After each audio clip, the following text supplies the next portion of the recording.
ফের রবীন্দ্রভারতী বিশ্ববিদ্যালয়ে নৈরাজ্যের ছবি, সৌজন্যে তৃণমূল ছাত্র পরিষদের দুই গোষ্ঠীর সংঘর্ষ। সোমবার বিশ্ববিদ্যালয়ের টিএমসিপি পরিচালিত ছাত্র সংসদের প্রাক্তন পদাধিকারী আলিউর মণ্ডল এবং আশিকুর রহমানের নেতৃত্বে একদল পড়ুয়া এবং বহিরাগত ক্যাম্পাসে ঢুকে ব্যাপক ভাঙচুর চালায় বলে অভিযোগ। তাণ্ডব চলে ইউনিয়ন রুমেও। প্রাক্তনীর নেতৃত্বে চলা এই তাণ্ডবের সামনে রুখে দাঁড়ায় বর্তমান টিএমসিপি নেতৃত্ব। শুরু হয় হাতাহাতি, জখম হন 3 জন টিএমসিপি সদস্য। এমনকি সংঘর্ষ থামাতে গিয়ে আহত হন বিশ্ববিদ্যালয়ের নিরাপত্তা রক্ষীরাও। বেশ কিছু 25-30 জন বহিরাগত, তারা একসময় ছাত্র ছিল বিশ্ববিদ্যালয়ে, তারা জোর করে বিশ্ববিদ্যালয়ে ঢোকে এবং বিশ্ববিদ্যালয়ে ঢোকবার পরে তারা প্রথমে নিরাপত্তা আধিকারিকের ঘরে যায়, তারপরে আমার দপ্তরে এসে তারা ঢোকবার চেষ্টা করে। এখনকার যারা ছাত্রছাত্রী তাদের সঙ্গেও খানিকটা হাতাহাতি হয়, তারপরে পুলিশ ব্যবস্থা নিয়েছে। এরপর পুলিশে খবর দেয় বিশ্ববিদ্যালয় কর্তৃপক্ষ। খবর পেয়ে ঘটনাস্থলে যান ডিসি নর্থ। ক্যাম্পাসে ভাঙচুর চালানোর অভিযোগে 2 ছাত্রকে গ্রেফতার করে পুলিশ। দুজনই টিএমসিপি সমর্থক।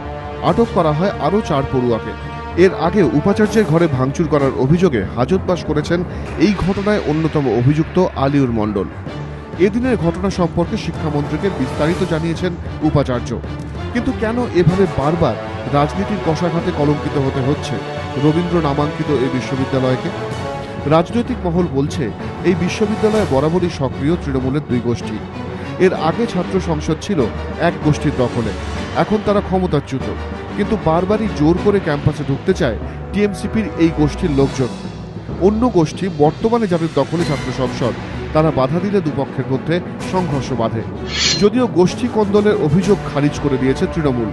তাদের দাবি, যারা ক্যাম্পাসে তাণ্ডব চালিয়েছে তাদের সঙ্গে বর্তমান তৃণমূলের কোনো সম্পর্ক নেই। তবে এই প্রথম নয়, এর আগে একাধিকবার কলঙ্কিত হয়েছে মরকতকুঞ্জ। ক্যাম্পাসে গন্ডগোলে শিক্ষাকর্মীর মৃত্যু হোক, বা মুখ্যমন্ত্রীর ছবির সামনে টিএমসিপি সমর্থকদের উদ্দাম নৃত্য, কিংবা শিক্ষাকর্মীদের বিক্ষোভে ক্যাম্পাস ছাড়া রেজিস্ট্রার, কি ঘটেনি এই ক্যাম্পাসে? কবে মুক্তি পাবে শিক্ষাঙ্গন?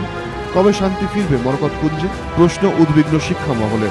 কৃষ্ণেন্দু অধিকারী ও চন্দন সেনগুপ্ত, এবিপি আনন্দ, কলকাতা।